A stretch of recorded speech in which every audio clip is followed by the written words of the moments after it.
Gracias, compañeras, compañeros. Me da mucho gusto estar aquí con el diputado Gerardo Villanueva, con los compañeros del ESME y con los compañeras usuarios del servicio eléctrico en esta reunión, entre otras y otros compañeros de lucha. La reunión de hoy en este foro tiene múltiples significados. Tiene significados diversos, como la lucha del ESME, que representa muchos frentes. La ofensiva que se dirigió en contra del Sindicato Mexicano de Electricistas tuvo varias razones en su momento. Había varios objetivos por medio. Se buscaba dejar de gastar o gastar menos en el servicio público eléctrico, pero eso sí, garantizar los recursos públicos para los compromisos financieros, como la deuda externa, como el FOBAPROA y otros. Se buscó también debilitar a un pilar fundamental de resistencia contra la privatización de los energéticos. Se buscó también entregar la fibra óptica a medios de comunicación monopólicos. Se buscó también debilitar a un pilar de la lucha en contra de la llamada reforma laboral, y se buscó también destruir un contrato colectivo ejemplo de prestaciones dignas para los trabajadores. Así de que eran muchos los asuntos que llevaban de por medio en la ofensiva contra el ESME, y de ahí se explica el golpe que dieron hace un par de años. Y también por eso nosotros reiteramos nuestra admiración a esa resistencia casi heroica que han llevado a cabo los compañeros trabajadores del sindicato.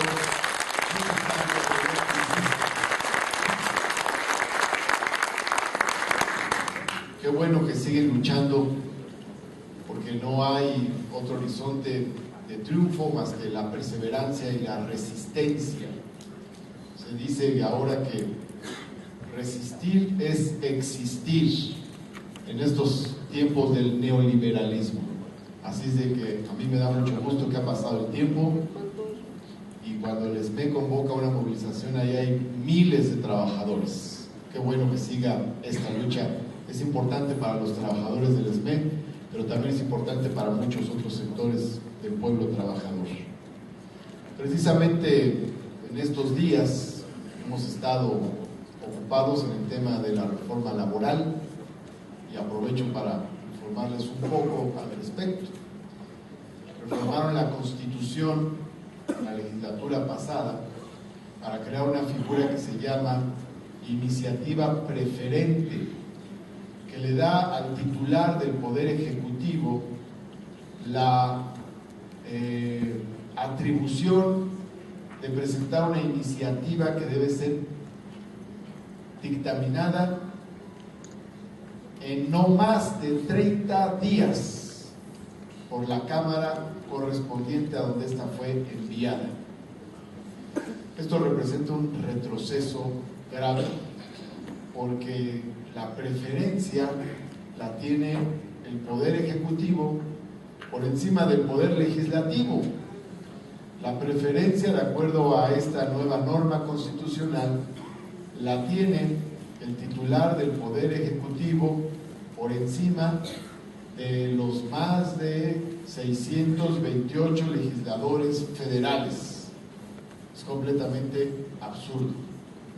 Eso devuelve al Ejecutivo ese tipo de facultades metaconstitucionales que tenía, más allá de la Constitución, de ser el gran legislador, pero ahora en la Constitución misma es el gran legislador. Ahora bien, esa iniciativa que se ha enviado al Congreso de la Unión, a la Cámara de Diputados, representa en su contenido también un retroceso. Es absurdo pretender dictaminar algo tan delicado en un mes, pero además el contenido es para preocuparse. Según esta iniciativa, podría haber contratos por hora, lo lo cual nos llevaría al pago infinitesimal de salarios de hasta 7 pesos la hora. Según esta iniciativa puede haber contratos a prueba y contratos de iniciación, lo cual reviviría aquellos viejos contratos de aprendizaje que fueron ya derogados en 1970 por la infamia que se cometía en contra de adolescentes y jóvenes a través de este tipo de contratos. Esta iniciativa plantea la subcontratación sin responsabilidad patronal, es decir, si un patrón contrata a una empresa para que haga un servicio, el patrón original no tiene responsabilidad laboral respecto a los trabajadores de la segunda empresa, lo cual lleva a agudizar la precarización del trabajo y a la creación de empresas fantasmas intermediarias para evitar que las empresas contraten trabajadores que tengan estabilidad laboral. Se plantea también el despido hasta sin notificación o notificación por correo, de tal forma que se pueda despedir a trabajadores sin haberles notificado el despido. Se plantea que el pago de salarios caídos cuando hay una huelga sea de no más de un año, o sea que si el conflicto dura 10 años, eso ayuda a la patronal porque puede prolongar el conflicto con la conciencia de que solo tendrá que pagar un año de salarios caídos. Y por lo demás, también afecta a la democracia sindical, porque si hay trabajadores que quieren cambiar de su directiva sindical porque su sindicato es charro, tienen que presentar sus nombres ante la Junta, lo cual hace que queden denunciados frente a la dirigencia sindical charra, frente a la empresa y frente al gobierno, y cualquiera de los tres pues va a querer, obviamente, reprimirlos políticamente. Bueno, estamos en ese tema, estamos muy preocupados, y una de las fuerzas que tiene más claridad sobre lo nocivo que representaría esta reforma antilaboral de Felipe Calderón, pues es precisamente el Sindicato Mexicano de Electricistas. Pero nos da gusto la visión global del SME, que no es una visión solo gremial, sino que ha establecido otras líneas de acción: visión nacional en los energéticos, visión social respecto de las tarifas eléctricas, y este es un tema fundamental. Una de las razones para golpear a la Compañía de Luz y Fuerza del Centro fue elevar las tarifas eléctricas, y se ha venido un aluvión de aumentos de tarifas ilegal, porque la gente no tenía contratos con la Comisión Federal de Electricidad. Sus contratos eran y son, en muchos de los casos, con la Compañía de Luz y Fuerza del Centro.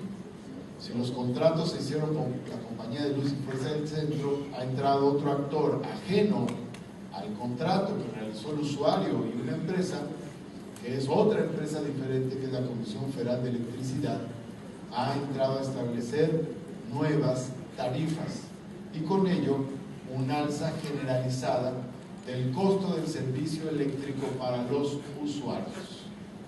Esto es otra de las razones por las cuales en su momento se golpeó a la Compañía de Luz y Fuerza del Centro. Y ya recordamos la campaña tan terrible que se enderezó en contra de la Compañía de Luz y Fuerza del Centro y en contra de los trabajadores de esta empresa. Se decía que eran improductivos la empresa, los trabajadores, que había tarifas muy elevadas, etc. Pues bueno, ahora estamos viendo que las tarifas elevadas se están dando precisamente a partir del proceso de sustitución ilegal de la Compañía de Luz y Fuerza del Centro por la Comisión Federal de Electricidad. Esto entraña pues diversas problemáticas. La gente queda en una situación muy delicada de no poder llevar a cabo el contrato que hizo con la Compañía de Luz y Fuerza del Centro y de tener una empresa que es la que está sustituyendo ilegalmente a Luz y Fuerza del Centro y le está imponiendo determinadas tarifas por la vía de los hechos.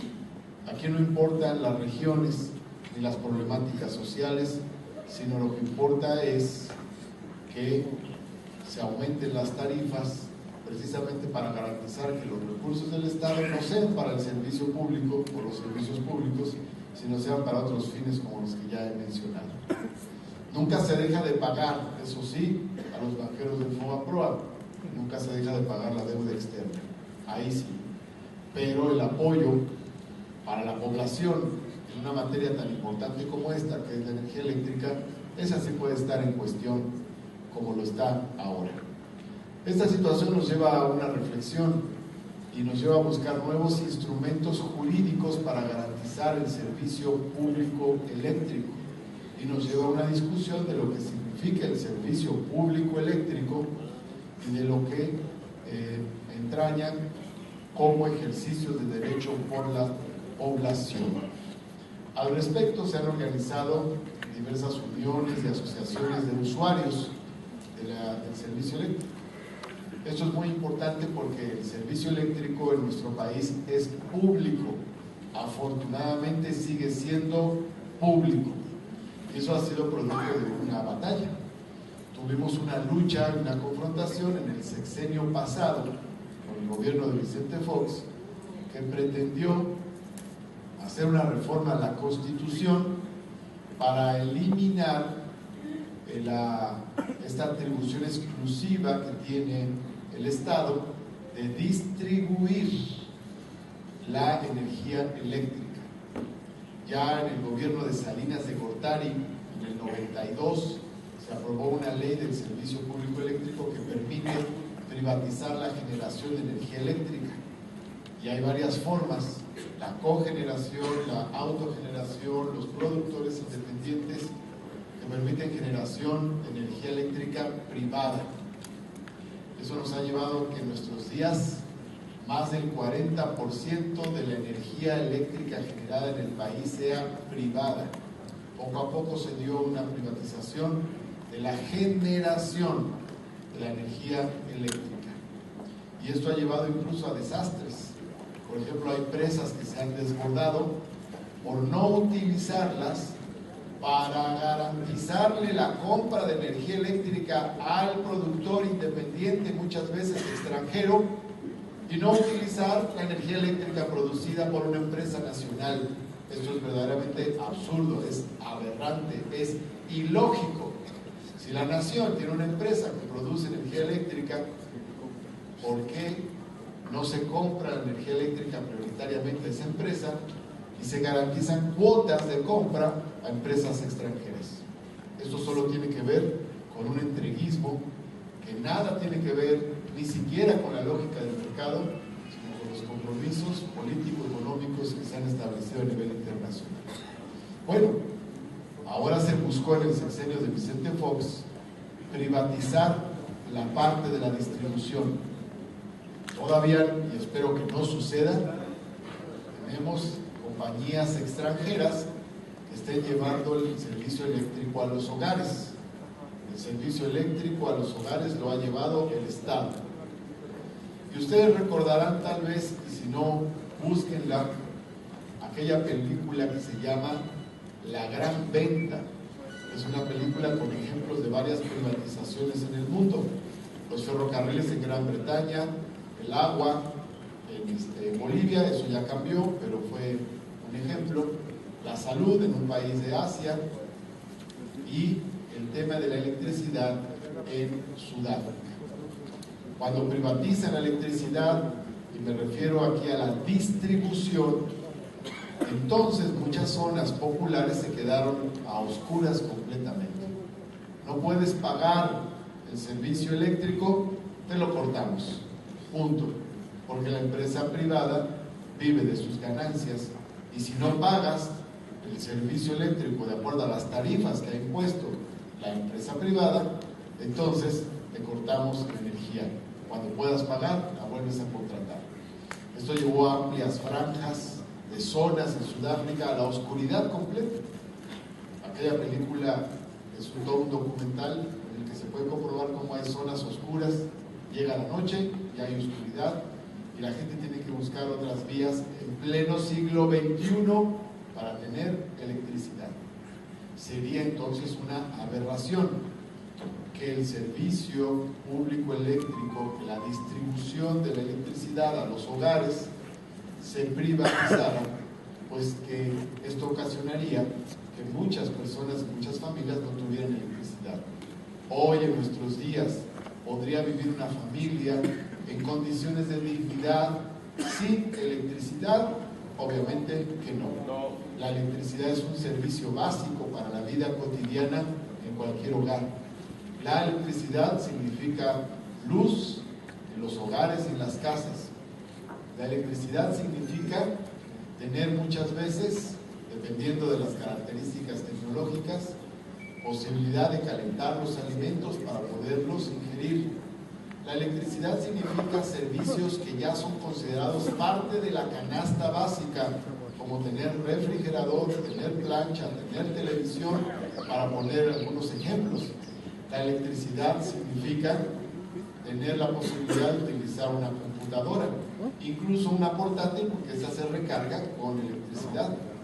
Entonces, sin la electricidad es imposible tener actualmente un funcionamiento cotidiano y digno en la vida del hogar de las familias. Esto nos debe llevar entonces a una reflexión jurídica sobre la electricidad, que no es nada nueva o no debe sorprendernos si vemos algunos otros ejemplos, y voy a mencionar dos. Uno es el del agua y otro es el del internet.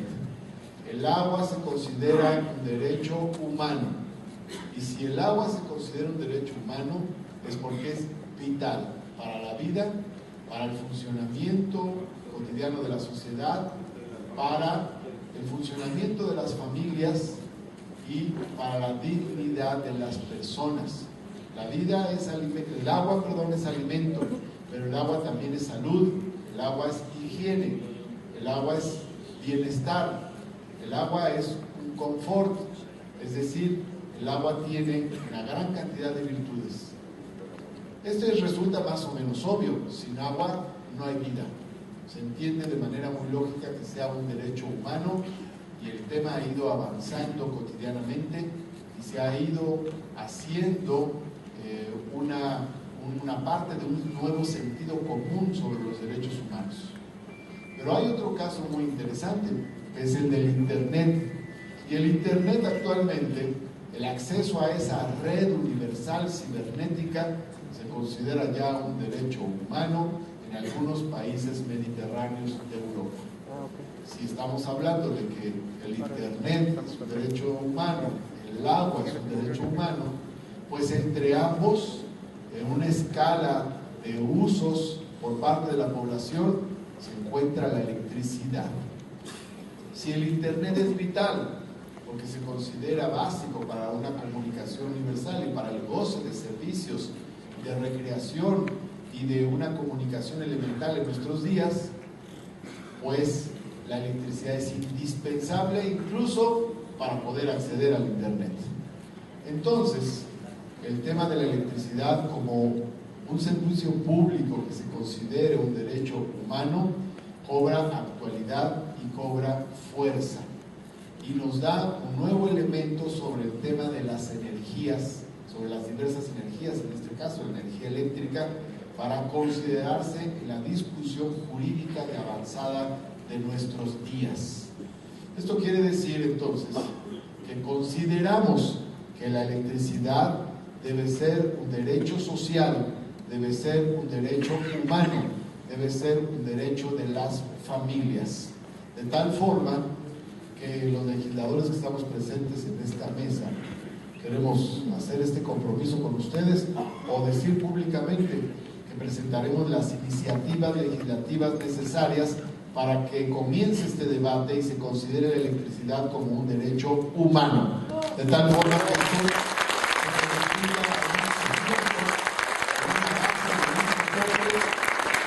para una nueva discusión sobre el tema de las tarifas. Precisamente cuando hay un servicio público y no un servicio privado, el costo de dicho servicio entra en una nueva fase de discusión. Si es un servicio público, no tendría por qué tener las características de un servicio comercial, no tendría por qué tener las características de un servicio público. Si hablamos de otros servicios que se consideran derechos humanos, como un servicio que es el de salud, un servicio que es la educación y que para nosotros en la cultura de los derechos surgidos, sobre todo después de la Revolución Mexicana, se entienden más como derechos. Nosotros entendemos que el acceso a la educación pública es gratuito, el acceso a la salud por parte de los servicios públicos es gratuito. Entonces, siendo la electricidad un servicio público, esto nos debe llevar a reconsiderar a fondo el tema de las tarifas. Cuando menos, no pueden ser onerosas ni impagables, pues si es un servicio público que busca satisfacer una necesidad general, eso quiere decir que debe ser un servicio de muy bajo costo para garantizar que pueda ser utilizado por todas las familias y que todas las familias puedan satisfacer las demás necesidades sin dejar de tener el acceso al servicio eléctrico. Hay entonces toda una consideración sobre lo que debe ser una nueva canasta básica de necesidades y por lo tanto los costos económicos que deben tener los elementos que constituyan esta canasta básica de necesidades. La electricidad es parte de los elementos básicos, de las necesidades básicas que deben ser satisfechas por la nación y por el Estado. Y eso implica construir un nuevo andamiaje jurídico. Electricidad como derecho humano, servicio público eléctrico garantizado para todas las regiones del país, para todas las familias, independientemente de su condición social, y tarifas a bajo costo para que puedan ser pagables por todas las familias que requieren del servicio eléctrico. Bueno, vamos nosotros a trabajar en esta idea. Nos parece muy importante iniciar este debate, iniciar esta discusión. Sabemos que vamos a contracorriente de la tendencia neoliberal, pero pues también la tendencia neoliberal ya está muy posicionada en el mundo entero. Estamos viviendo procesos sociales distintos en el planeta y un agotamiento también de toda la oleada neoliberal, incluso en nuestro país. Por esas razones consideramos que es un momento bueno para dar esta discusión.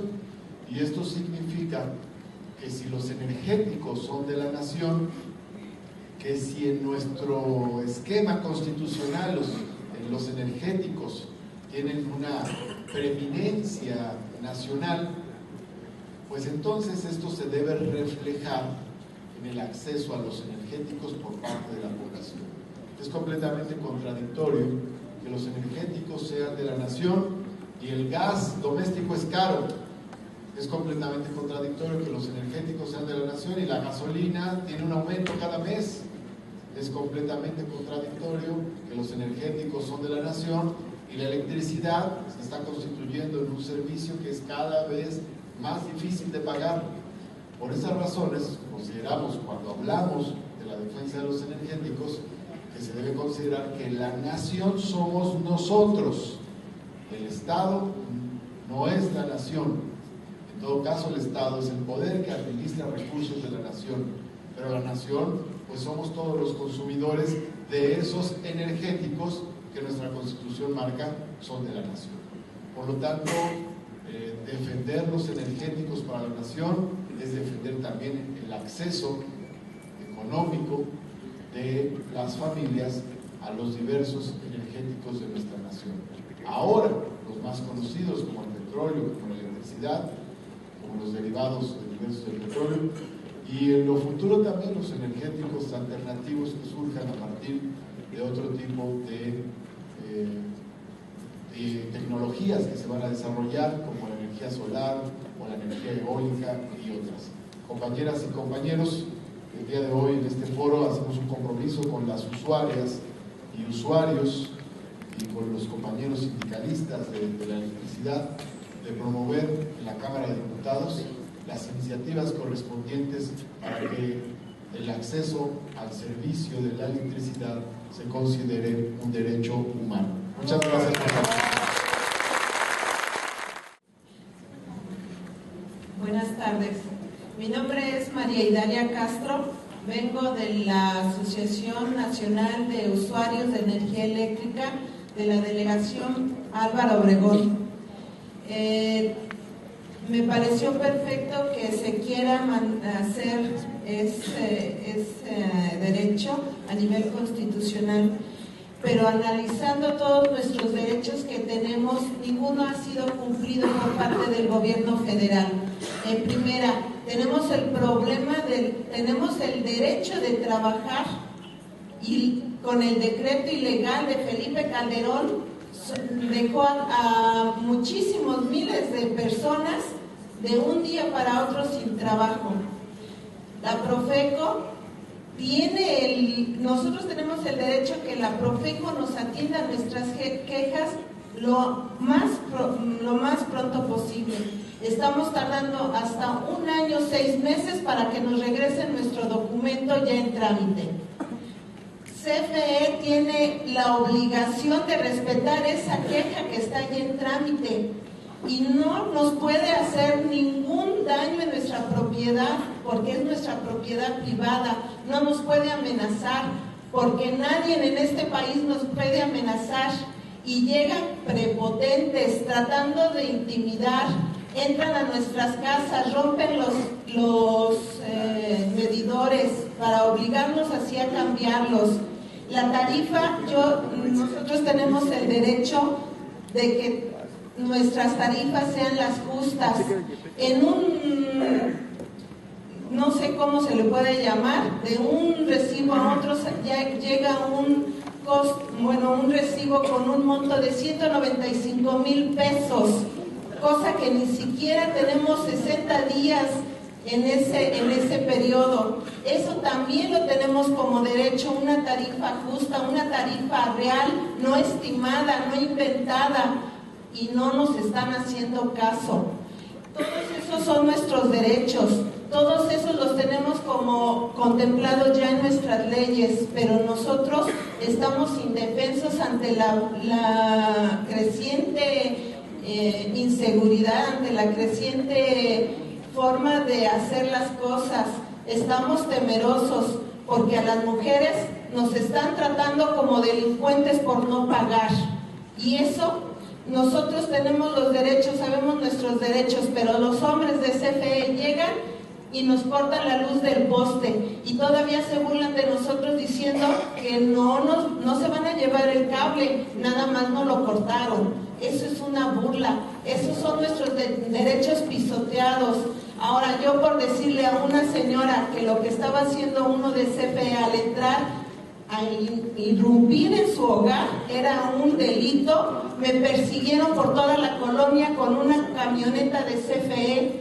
A mí, yo sé que no me pueden hacer eso porque mi derecho es de que no me pueden estar atosigando ni amenazando, pero lo están haciendo. Entonces, ahorita que estamos aquí en el Congreso, y muchas gracias por darnos abrir las puertas y dejarnos hablar por micrófono, pero nuestros derechos están pisoteados. Entonces, sí es urgente que aparte de ingresar este nuevo derecho, que nos garanticen que los derechos que ya tenemos constitucionalmente estampados en nuestras leyes se hagan una realidad. Muchísimas gracias. Bueno, buenas tardes. Mi nombre es José Luis Sánchez. Yo, más que pregunta y cuestionamiento, yo sí quisiera hacer un poquito de reflexión a todos y cada uno de los que estamos aquí presentes. Se ha hablado mucho de la problemática que se vive, en especial el problema del SMED, de la electricidad. Creo que ya estamos cansados de ese problema y de muchísimos más que se viven en el país. Nos tienen con el pie aquí en el pescuezo el gobierno federal. Y esa es mi reflexión. ¿Cómo se va a lograr hacer todas las iniciativas que presentan nuestros representantes? También es obligación de nosotros, esa es parte de la reflexión, invitar a todos y cada uno de los que estamos aquí presentes a hacer trabajo en equipo. Yo estoy convencido que el trabajo en equipo es muy importante y da mejores resultados. Yo los invito a todos y cada uno de nosotros como consumidores, como pueblo, ¿qué estamos haciendo? ¿Qué estamos realizando? Estamos apoyando a nuestros representantes, estamos exigiéndoles, estamos con ellos. Yo creo que nuestros representantes, nuestro gobierno en turno tiene la obligación de bajar a su pueblo, conocer a su pueblo, vibrar con su pueblo, pero el pueblo también tenemos la obligación de conocer a nuestros gobernantes, quiénes son los que están de nuestro lado, quiénes son los que están luchando y que nosotros debemos luchar con ellos también para poder después vibrar con esos gobernantes. Esa es mi reflexión, compañeros, de veras, tengamos conciencia de qué estamos haciendo nosotros como pueblo para poder lograr los objetivos que aquí se están planteando y que ya debemos de quitarnos ese pie que tenemos en el cuello por los gobernantes que nada más buscan sus intereses personales. Es todo, compañeros. Gracias. Pues bien, jóvenes e ilustres aquí presentes, yo quiero hacer una llamada de atención para la reflexión sobre lo que el compañero Martí Batres acaba de mencionar. Hacer que la electricidad sea de interés social ahora. Nosotros, compañeros, la tarea que ustedes están realizando es difícil por lo siguiente: ustedes tienen una mente abierta y social. Los demás diputados y los demás senadores tienen una mente obtusa a un solo punto. El punto es su beneficio personal. De tal forma que la lucha que ustedes están iniciando es difícil, pero al mismo tiempo puede ser fácil con la presencia de todos los que estamos aquí para apoyarlos, para darles a ustedes el voto de confianza, que es lo que se necesita en este momento y en este país. Darles el voto de confianza a la gente que tiene la mente abierta. El compañero que acaba de mencionar que hay que tener y que hay que apoyar al gobierno, él menciona, o tal vez tenga otra mente en otro país. El gobierno que vamos a tener ni siquiera sabemos cómo va a ser. Todos los colaboradores del próximo gobierno son unas ratas de dos patas. Ustedes pueden ver que no han dicho quién es el secretario de esto, de aquello, o de tal dependencia. No lo dice porque nosotros, si tenemos la mente abierta, podemos nosotros decir: esa persona tiene tales antecedentes, esta otra tiene tales y esta otra tiene tales. Pero nos faltan, señores, nos faltan huevos, señores. Eso es lo que necesitamos para que nosotros podamos seguir en la lucha abierta en este momento. El problema que tenemos, el conflicto de la luz, el conflicto de la electricidad. Señores, nosotros lo que tenemos que hacer es apoyar a los legisladores que tienen la mente abierta y que sean de una mente social y de izquierda, señores. Es lo que necesitamos. Nuestro país es rico en desde el norte al sur, pero estamos nosotros en manos de gente que manipula al pueblo para beneficio de ellos, y nosotros deberíamos de ser un país de primer mundo, señores, de primer mundo, aunque ustedes se rían y no lo crean, pero tenemos petróleo, tenemos electricidad, tenemos minas, tenemos todos los climas existentes, tenemos playas, tenemos todo, señores, pero lo que falta es exigirle a nuestro gobierno que cumpla con lo que hace. Ellos hacen la promesa cada vez que hay una elección presidencial, pero nadie le exige. Nadie dice: este es el punto número 2, número 3, aunque lo firmen. Eso vale madre. Lo que se valen son los hechos, señores. Muchas gracias. Mi nombre es Gonzalo Mejía y soy compañero de Martí y de Gerardo. Los felicito por este foro, igual que al camarada exponente del ISME, nuestro compañero Montes de Oca. Para nosotros como usuarios, no hemos hecho ningún contrato con la Comisión Federal de Electricidad en el centro de este país.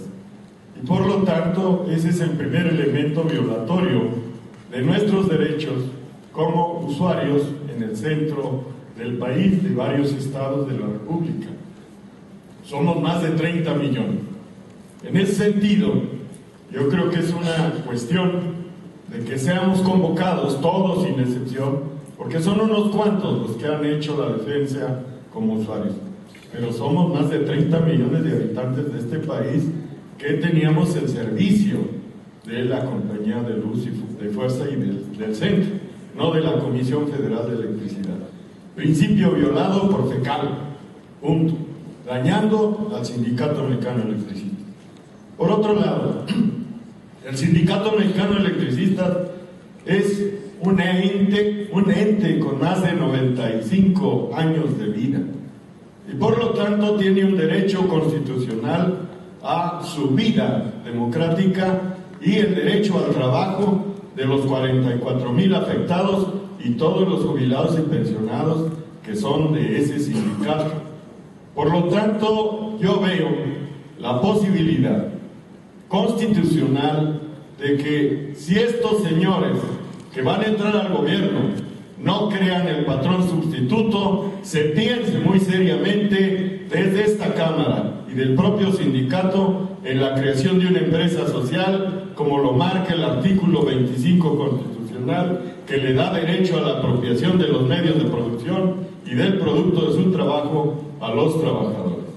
Tercero, para nosotros es muy importante que desde esta Cámara y del partido y toda la izquierda que representan nuestros compañeros ponentes, se convoque a más de esos 30 millones a que nos movamos, porque sea un derecho humano, el derecho a la energía eléctrica, el derecho a la vida, el derecho a la justicia, el derecho al trabajo, el derecho al agua y a todo lo que nos beneficie en este país.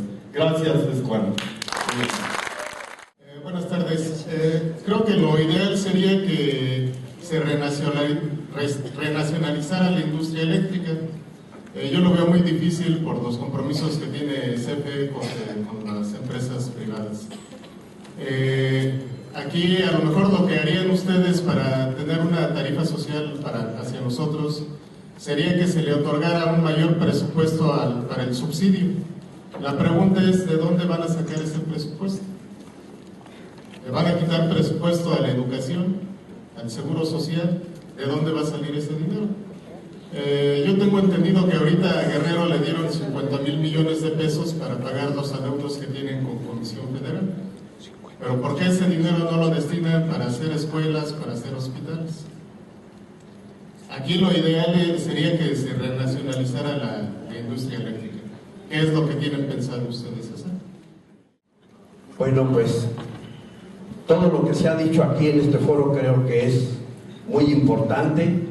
Yo le doy las gracias inclusive tanto a Gerardo Villanueva como a Martí Batres por esta invitación que nos hacen, porque quiere decir que ellos están precisamente pensando en lo que ya viene. Muy acertadamente Martí Batres dice que debe de ser la energía eléctrica un derecho humano. Claro que sí, eso es muy importante para todos los mexicanos. Ojalá precisamente lo podamos concretar precisamente. Pero ¿cómo le vamos a hacer? Ya tenemos precisamente los diputados de la izquierda que van a estar empujando estas iniciativas. Pero es importante también, compañeros, que nosotros no decaigamos en esta lucha. La lucha nunca se pierde, sino es aquella que se abandona. Tenemos que salir cuando nos digan, hay que movilizarnos y precisamente salir a las calles para manifestar nuestra inconformidad, porque ya están las cosas dadas precisamente para que nuestros diputados de izquierda sean los que nos lleven a sacar esas reformas para legislar precisamente para que sea un derecho humano. Pero no queda ahí nada más. Nosotros tenemos que tomar las acciones para que el pueblo de México precisamente tome el rumbo correcto, el rumbo que sea para para el pueblo, no nada más para los que tienen intereses personales. Por eso les agradezco a todos los que estuvieron aquí en el foro y que han expuesto sus ponencias, y sobre todo como los que nos están diciendo nuestros diputados, que ellos hacen un pacto con nosotros, tanto con el MEI, que ha demostrado esa incesante lucha, que se ha demostrado que no ha claudicado, que ha estado luchando siempre. Nosotros como usuarios hemos estado luchando en Coyoacán, precisamente ahí hemos estado siempre, no dejando que los de CFE estén tomando arbitrariamente muchas familias, que los intimidan y todo eso. Nosotros hemos estado ahí siempre participando. Entonces yo le pido a todos que salgan a la calle a participar y defiendan a sus vecinos. Muchas gracias. Compañeros, escuchaba en la primera intervención que hicieron, decía una compañera, es que ningún derecho constitucional se cumple, ahí hay otros. Y esto es relativo, más o menos. Sí nos ha servido mucho que haya derechos que estén consagrados en la Constitución.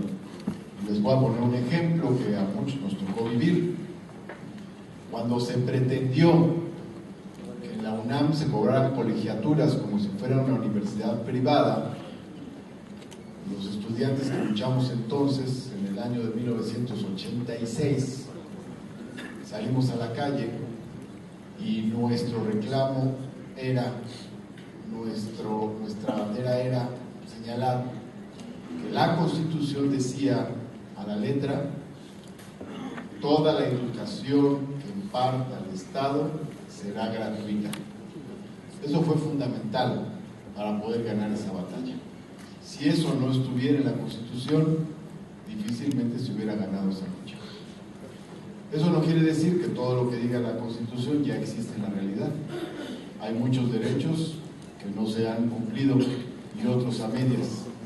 Pero obviamente, mucho de lo que se logró, de lo que se pudo construir semejante, parecido a un estado de bienestar social, se fundamentó en la Constitución mexicana. Y nuestra Constitución pues fue ejemplo durante muchos años, ya ahora las cosas han cambiado en el mundo, pero fue ejemplo de una Constitución con derechos sociales. De hecho, que no se haya entregado Pemex a las compañías extranjeras, que la torre de Pemex no diga en su último piso Exxon, o que las gasolinerías no digan Standard Oil, se debe a que la Constitución marca que el petróleo es de la nación. Entonces sí importa que haya derechos plasmados en las leyes. Finalmente es el soporte para que la sociedad pueda luchar. Que haya derechos plasmados en la Constitución no quiere decir que automáticamente se cumplan. A veces están ahí durante mucho tiempo sin reglamentarse, también. Pero sí es un instrumento para apoyarse como habitantes, como ciudadanos, como pobladores, como comunidades, en las luchas que ya se llevan a cabo en los hechos y de manera cotidiana. Es más fácil luchar cuando la ley está de nuestro lado. Y si no, preguntémonos por qué razón. Por ejemplo, la derecha quiere hacer una reforma laboral que en realidad es antilaboral. Pues porque destruir todo lo que consagran las leyes en favor de los trabajadores, pues es fundamental para que puedan avanzar en la demolición de derechos que fueron consagrados en otras generaciones. Entonces esa lucha sí importa y considero que hay que seguirla dando. Ahora bien, de todas maneras, no basta que esto esté en la Constitución, hay que organizarse y hay que luchar. Sobre todo pues en una situación en la cual tenemos ya 30 años de una ofensiva neoliberal para desmontar todo lo que se logró en épocas pasadas y poder tener una sociedad que sea completamente distinta.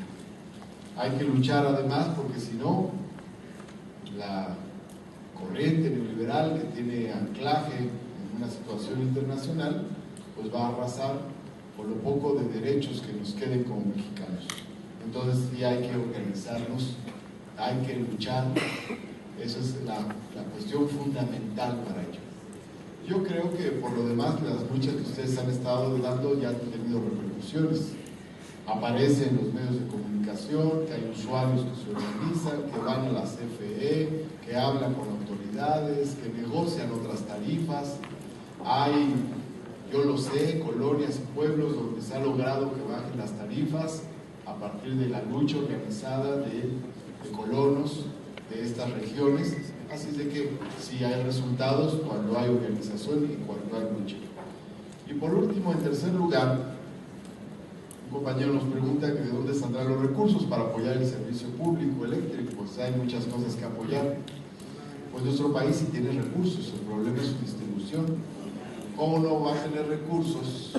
¿Cómo no va a tener recursos si todavía en el gobierno de Fox se presumía que México era la 11ª economía del mundo? Hay quienes afirman que es la 9ª economía del mundo y con mayor modestia hay quienes dicen que es la 13ª economía del mundo. Suponiendo que sea la 13ª economía del mundo, de todas maneras estar en los primeros 13 lugares de más de 150 países, pues significa que nuestra economía es fuerte y que hay una riqueza nacional, como alguien lo comentó. Hay industria, hay recursos naturales, hay fuerza de trabajo. Nuestra economía es una economía históricamente grande. El problema es que nuestra distribución de la riqueza que se genera con esa economía es desastrosa, porque somos el país número 103 en distribución del ingreso, economía número 13 y país número 103 en distribución de la riqueza. O sea, hay riqueza, pero no está distribuida. Ese es nuestro problema fundamental. ¿Y cómo logramos hacerlo? Bueno, ahí tendríamos que hablar de luchas superiores a las que estamos comentando. O sea, no solamente son por servicios, no solamente son por tarifas justas, sino son por cambiar el proyecto nacional. Y cambiar el proyecto nacional significa muchas cosas, muchas. Significa que quienes no pagan impuestos en las alturas del poder económico lo hagan. ¿Cómo es posible que una pequeña empresa tenga que pagar casi el 30% de sus ingresos como impuestos y que gigantescas empresas privadas consigan por diversas vías pagar solamente el 3% de los impuestos que deberían pagar? Ahí se nos va una gran cantidad de riqueza y de recursos, y eso sin aumentar las tarifas, sin aumentar las tasas impositivas. O sea que hay tela de dónde cortar. Si todas las empresas poderosas pagaran los impuestos de acuerdo a las tasas fiscales ya existentes, contaríamos con muchos más recursos. Pero lo mismo si los recursos se utilizaran de otra manera.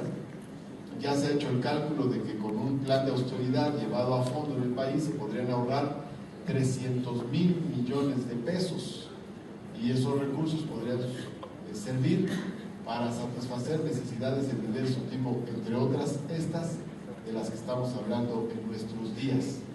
Si ha sido posible sostener una industria pública eléctrica en otras condiciones, en otros tiempos, ¿por qué no va a ser posible ahora?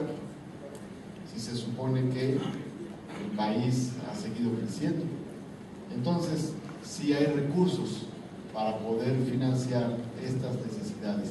Hay recursos para tener una industria pública, eléctrica, sólida, fuerte y con tarifas eléctricas justas, equitativas y accesibles.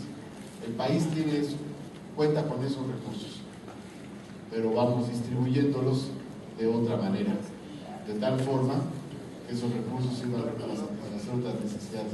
Y eso nos lleva a una lucha superior, que es cambiar el rumbo del proyecto nacional. Hay que articular las luchas y hay que elevar nuestro planteamiento a los horizontes más altos posibles, precisamente para que todos estos puntos se puedan satisfacer. Desde la lucha de una comunidad en la delegación Coyoacán por tarifas justas, hasta la lucha por recuperar su fuente de empleo de los trabajadores electricistas, pasando por la lucha de trabajadores de Mexicana y de ahí hasta la lucha por un proyecto nacional distinto, es indispensable para cambiar estas condiciones. Pero se van a dar estas situaciones. El pueblo tampoco puede aguantar tanto y no va a aguantar eternamente la situación que tenemos. Así es de que, compañeros, a organizarse y a luchar. Por nuestra cuenta, compañeras y compañeros, estamos con ustedes de diversas maneras para presentar las iniciativas legislativas que nos lleven a convertir la electricidad en un derecho humano. Pero también, por otra parte, estamos a sus órdenes como legisladores para realizar las gestiones necesarias que sean indispensables para las negociaciones positivas en favor de diversas comunidades con el objeto de bajar las tarifas o de tener tarifas eléctricas justas. Muchas gracias, compañeros y compañeros.